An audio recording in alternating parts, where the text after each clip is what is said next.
പരിശുദ്ധാത്മാവിന്റെയും നാമത്തിലാണ്. എന്ന് പറഞ്ഞാൽ നമ്മൾ തിരുവചനം ശ്രമിക്കാനായിട്ട് യേശുവിനോട് ചേർന്നിരിക്കുകയാണ്. അത് നമ്മൾ ഒരുക്കപ്പെടാണ് മുട്ടിലാവും മുട്ടൊന്നും പരിശുദ്ധാത്മാവും വയ്ക്കുമ്പോൾ തന്നെ. ഹല്ലേലൂയ. നമ്മൾക്ക് ഇന്ന് ധ്യാനിക്കാൻ പോകുന്നത് ലൂക്കയുടെ സുവിശേഷം 6-ാം അധ്യായം 17-19 തിരുവചനമാണ്. നിങ്ങൾക്കൊക്കെ അനുയോജ്യമായ തിരുവചനമാണ്. നിങ്ങൾ അനാരോഗ്യരാണ് അല്ലേ? രോഗശാന്തി യേശുനാഥൻ കൊടുക്കുന്ന തിരുവചനത്തിന്റെ ഭാഗങ്ങളാണ് ഇതിൽ ശിഷ്യന്മാരുടെ വലിയ ഗണവും തിരഞ്ഞെടുക്കപ്പെട്ട ശിഷ്യന്മാരെല്ലാവരും സമൂഹവും എല്ലാ തീരപ്രദേശത്തു നിന്നും മറ്റുള്ള മേഖലകൾ എല്ലാ ദേശത്തു നിന്നും ഒത്തുകൂടി വലിയൊരു ജനസമൂഹത്തിന്റെ മുമ്പിലാണ് നിൽക്കുന്നത്.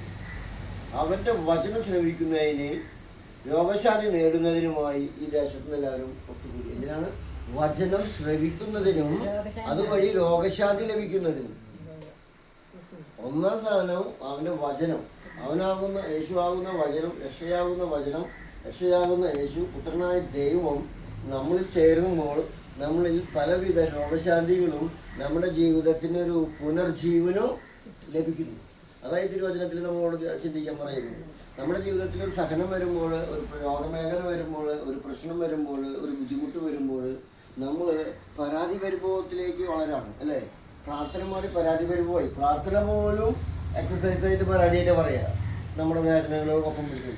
എന്നാൽ ഈ സമയത്ത് യേശുവിനോട് ചേർന്നിരിക്കാൻ മറിയത്തെ പോലെ എത്ര പാപിനിയാണെന്നെങ്കിലും യേശുവിനോട് ചേർന്നിരുന്ന് ശ്രമിക്കാൻ ശ്രമിച്ചപ്പോൾ അറിവും നിറവുമുള്ള മർത്ത പോലും അവളുടെ മുമ്പിൽ പരാജിതരായിട്ട് മാറാണ് അല്ലേ? എന്നാൽ യേശുവിനോട് ചേർന്നിരിക്കുമ്പോൾ ആ ശക്തിയാണ് നമ്മളിൽ ലഭിക്കുന്നത്. ഇവിടെ തിരുവചനം പറയുകയാണ്, അശുദ്ധാത്മാക്കളാൽ പീഡിതരായവർ സുഖപ്പെട്ടു, ജനങ്ങളെല്ലാം അവനൊന്ന് സ്പർശിക്കാൻ അവസരവും കാത്തിരുന്നു. അപ്പൊ അതുപോലെയാണ് രക്തസ്രാവക്കാരി. നമുക്കൊക്കെ ഓരോതരം രോഗങ്ങളുണ്ട്, ഓരോ പ്രശ്നങ്ങളുണ്ട് അല്ലെ? ഈ വീട്ടിലെ പ്രശ്നങ്ങളുണ്ട്, ജീവിത സാഹചര്യത്തിലെ പ്രശ്നങ്ങളുണ്ട്.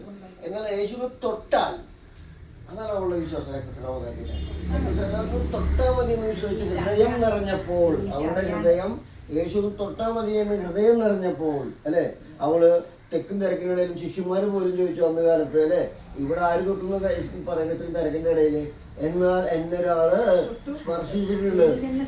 അതിന് ശക്തി പുറപ്പെടും. തന്നെ ശക്തി പുറപ്പെടണമെങ്കിൽ എന്തുണ്ടായിരിക്കണം? നമ്മുടെ ഹൃദയം അത്രയും ഒരുക്കവും യേശുവിനോട് ചേർന്നിരിക്കുമ്പോൾ അവിടുന്ന് ശക്തി നമ്മളിലേക്ക് ഹല്ലേലൂയ. അതാണ് നമ്മുടെ ഭാഗ്യം, അതാണ് നമ്മുടെ പ്രത്യാശ, അതാണ് നമ്മുടെ നിത്യജീവൻ. ഇപ്പൊ പുനർജീവനിലേക്ക് ഈ ആളുകളൊക്കെ വരുമ്പോൾ നിസ്സായരും നിർദ്ധനരും നിരാലംബരുമായി വീൽ ചെയറിലും കണ്ടു കാണാത്തവരൊക്കെ മറ്റൊക്കെ ഇരുന്ന് ഒരുമിച്ച് പ്രാർത്ഥിക്കുന്നതിൻ്റെ ഇടയിലേക്കാണ് ഈ വരുന്നത്. ഇപ്പോൾ കണ്ടമാനം ആളുകൾ വരുന്നുണ്ട് പല പരവുകളിൽ നിന്നൊക്കെ. അപ്പോൾ അവരൊക്കെ എന്നെ കാണുന്നവരുടെ വരണം, ഞാൻ കാണാനും കിട്ടുന്നില്ല. ഞാൻ എന്ത് ചെയ്യുന്നുണ്ടെങ്കിൽ ഓടി നടന്ന് പ്രവർത്തിക്കല്ലേ. അപ്പോൾ എന്താ പറയുക, നിങ്ങളിലുള്ള ഈ സന്തോഷവും നിങ്ങളുടെ അനാരോഗ്യത്തിലുള്ള ഈ സന്തോഷവും യേശുവിന്റെ നാമത്തിലാവുമ്പോൾ നിങ്ങളിൽ യേശുവിനെ കാണുവാനായിട്ട് അവരുടെ പരാജയത്തിൽ നിന്ന് അവർ വിജയത്തിലേക്ക് മാറുന്ന രൂപാന്തരീകരണം. അപ്പോൾ കഴിഞ്ഞ ആഴ്ച ചെവൂരിന് വന്നിട്ടുള്ള ഇടവക്കാരുണ്ട്. അപ്പോൾ അവരെന്നെ വിളിച്ചിരുന്നു. അപ്പോൾ അതെന്ന് വെച്ചാൽ അവര് ലിജിയൻ ഓഫ് അമ്മമാരുടെ സംഘടന എന്നാണ് വന്നിരിക്കുന്നത്, മറിയത്തിന്റെ മാതാവിന്റെ സംഘടന എന്നാണ് വന്നിരിക്കുന്നത്.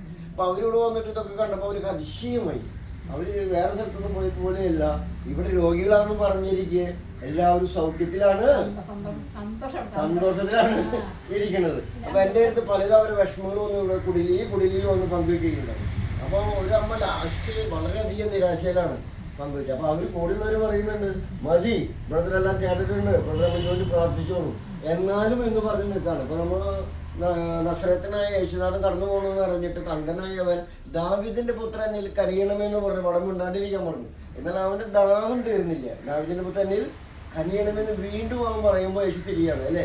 ആ തിരിഞ്ഞ് സൗഖ്യപ്പെടുത്താണ്. അതിപ്പോൾ ആ സൗഖ്യപ്പെടുത്തുമ്പോൾ ആ വ്യക്തി മാത്രമല്ല, സമൂഹം അടക്കം സൗഖ്യപ്പെടാം. ഇതുപോലെയാണ് ആ അമ്മ നിർബന്ധമായിട്ട് വീണ്ടും പ്രാർത്ഥിക്കണം എന്ന് പറഞ്ഞ് ഈ തിരക്കിനിടയിൽ നിന്നിട്ട് ഇപ്പൊ എനിക്ക് അവരുടെ ലീഡർ വിളിച്ചിരിക്കുകയാണ് ചോദിക്കുന്നത്.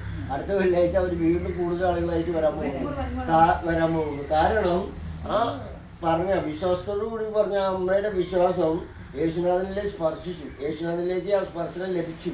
അതിനാൽ അവരുടെ ആ വലിയൊരു പ്രതിസന്ധി അവർ പറഞ്ഞത്, ആ പ്രതിസന്ധി കടന്നു പോയിരിക്കുന്നു. ഹല്ലേലൂയ.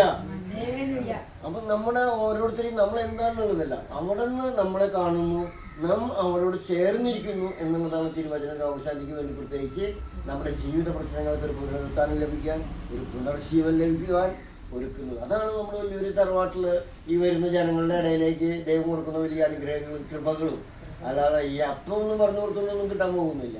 ഇവിടെ നിങ്ങൾ ഓരോരുത്തരും നടക്കുന്നത് നിങ്ങളുടെ ശുശ്രൂഷകളല്ലേ, നിങ്ങൾ പങ്കുവെച്ച് കഴിക്കുന്നത് അല്ലേ, അതിൽ അപ്പൻ ഓടി നടക്കുന്നത്, അല്ലെങ്കിൽ അപ്പൊ അവർക്ക് എന്തെങ്കിലുമൊക്കെ പറഞ്ഞു കൊടുക്കുന്നത്, ഇത് മാത്രമാണ് ഇവിടെ നടക്കുന്നത്. സമൂഹത്തിനറിയിൽ ഇവിടെ എന്തെങ്കിലും നടക്കുന്നത്. പലരും പറഞ്ഞിട്ട് തന്നെ വിളിക്കുന്നുണ്ട് ഏതൊക്കെ കാര്യങ്ങളൊക്കെ പറഞ്ഞിട്ട്. ഞാൻ പറഞ്ഞു ഇവിടെ നിങ്ങൾ വരിക, കാണുക, പങ്കെടുക്കുക. Praise the Lord. ഹല്ലേലൂയ. യേശുവേ നന്ദി. ഈ തിരുവചനത്തിൽ ധരിച്ച് നമുക്ക് സമൂഹത്തിലേക്ക് പുനർജീവാശ്രമത്തെ സമർപ്പിക്കാം. ആമേൻ.